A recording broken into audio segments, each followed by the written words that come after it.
Hello everyone, one more time. This is Lakshmi Shrestha, and today I'm going to talk about what age 30 to 55 generations should know about personal financial management. Okay, so in previous video we talked about what the generation between 20 to 30 what they have to look for. योभन्दा अगाडिकोमा चाहिँ 18 देखि 21 देखि 30 वर्षसम्मकोले के हेर्ने भनेर चाहिँ कुरा गरे। सो आजको भिडियोमा चाहिँ 30 देखि 55 वर्षभित्रको व्यक्तिहरूले चाहिँ के चाहिँ सोच्नुपर्छ एज पर माई नलेज भन्दैछु what I am learning nowadays. मेरो नाम लक्ष्मी श्रेष्ठ, तपाईँलाई थाहा छँदैछ।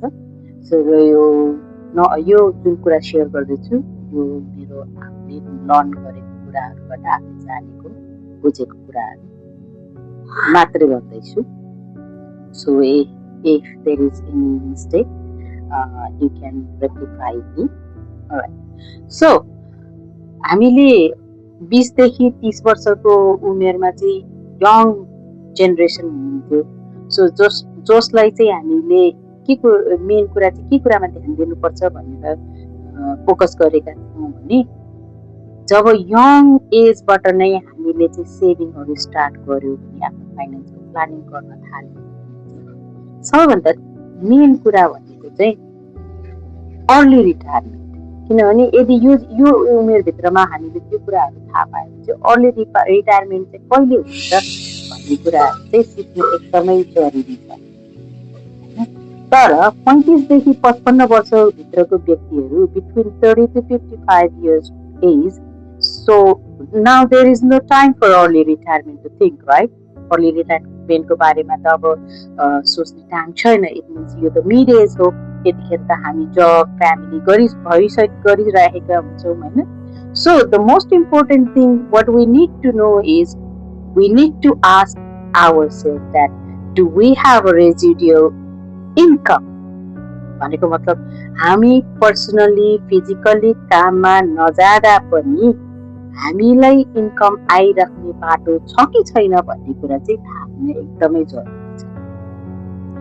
अब यहाँ त सेभिङ गरेर अर्ली रिटायरमेन्ट हुन्छु भन्ने उमेर गइसक्यो हो, तर अब यो एजमा हामीहरू काम गरिरहेका हुन्छौँ भने त अब त्यो अर्ली रिटायरमेन्ट छैन, तर पनि स्टिल हामीले चाहिँ रेजिडुअल इन्कम, प्यासिभ इन्कम, आफू फिजिकली काममा नजाँदा पनि इन्कम आउने बाटो त हुनु पर्यो नि त। किन रिटायर हुँदाखेरि त हामी यदि रिटायर भयो भने त हाम्रो इन्कम त रोकिन्छ, तर हाम्रो बिल्स रोकिँदैन, हाम्रो वाटर बिल, इलेक्ट्रिसिटी बिल रोकिँदैन। It's not going to stop any bills even though our income is going to stop when we retire होइन।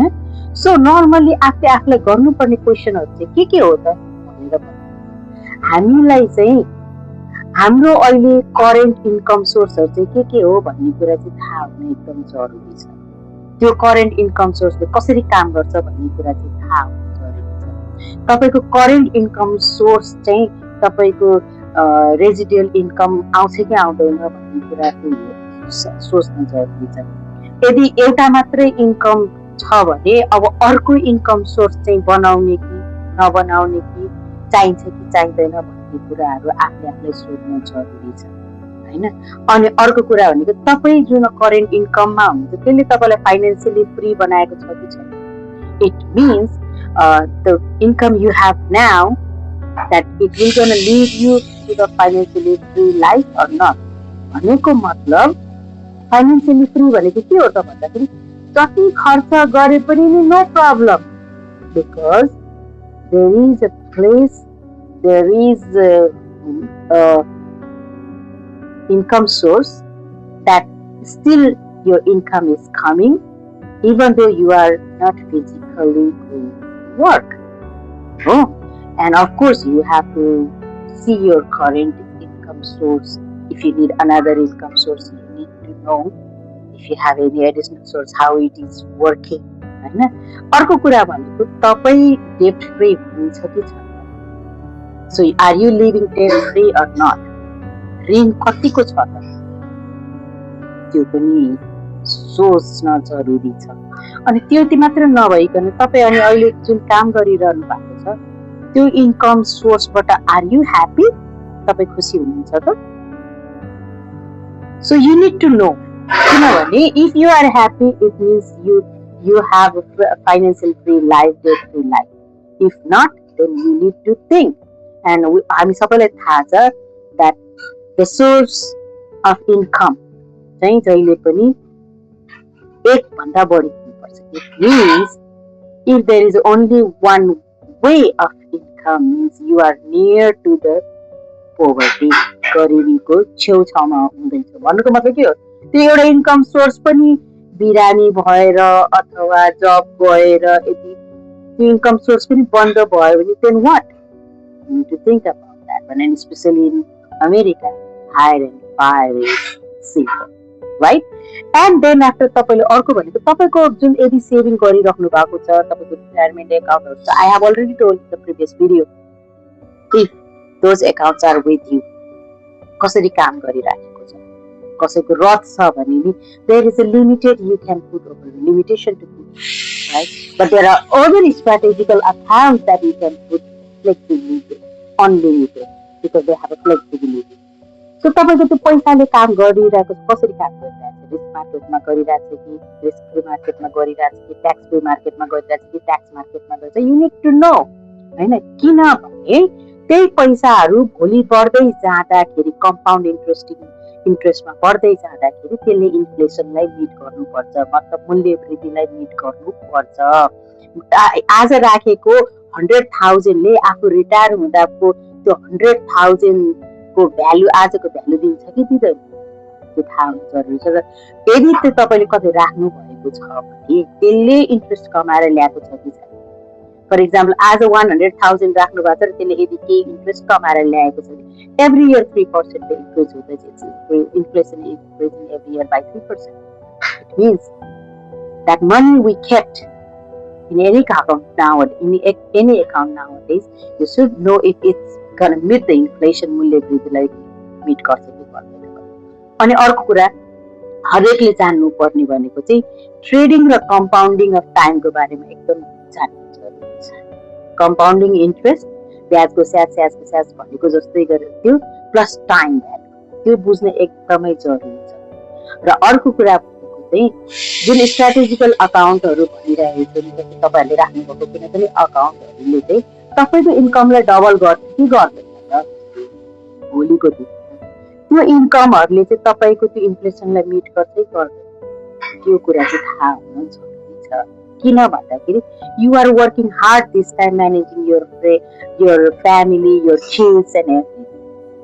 तपाईँले अहिले त हार्ड वर्क गरेर कमाइराख्नु भएको छ नि त, त्यो पैसा चाहिँ कहाँ सेभिङ गरिराख्नु भएको छ त?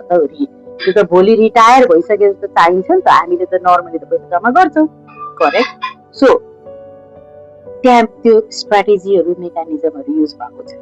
र मोस्ट इम्पोर्टेन्ट थिङ भनेको rule of 72 for compound interest, जसले चाहिँ तपाईँले कुन अकाउन्टमा कति इन्ट्रेस्ट दिने पैसामा चाहिँ तपाईँले त्यो सेभिङ स्टार्ट गर्नु भएको छ, इन्भेस्ट गर्नु भएको छ, र त्यसले कसरी चाहिँ काम गर्छ भन्ने थाहा. कम्पाउन्डिङ इन्ट्रेस्ट रुल अफ 72 भनेको चाहिँ तपाईँको जति इन्ट्रेस्ट आउँछ त्यो इन्ट्रेस्टले 72 लाई डिभाइड गर्दाखेरि जति भ्यालु आउँछ तपाईँले इन्भेस्ट गरेको पैसा डबल हुनको लागि त्यो जुन भ्यालु छ त्यति वर्ष लाग्छ. भनेको मतलब तपाईँले जति तपाईँको इन्ट्रेस्ट 4%, 8%, 12%हरूमा छ भने तपाईँको 72 लाई 4 ले डिभाइड गरेर धेरै आउँछ हैन, धेरै भ्यालु आउँछ. सो त्यति नै धेरै वर्ष लाग्छ हैन. 8% कोमा तपाईँले इन्भेस्ट गर्नुभएको छ, राख्नुभएको छ भने 72 लाई 8 ले डिभाइड गर्दा 9 हुन्छ, 9 वर्षमै डबल हुन्छ हैन. 12% मा राख्नु भएको छ भने 72 लाई 12 ले डिभाइड गर्दा कति वर्ष हुन्छ?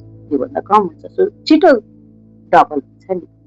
सो ब्याजको स्याज त्यो त्यसरी काम गर्छ. So you need to know about this things. यदि तपाईँ चाहिँ एज 30 देखि 55 सम्म हुनुहुन्छ भने, because you don't have time to think about early retirement. Thank you so much आजको लागि. So next time C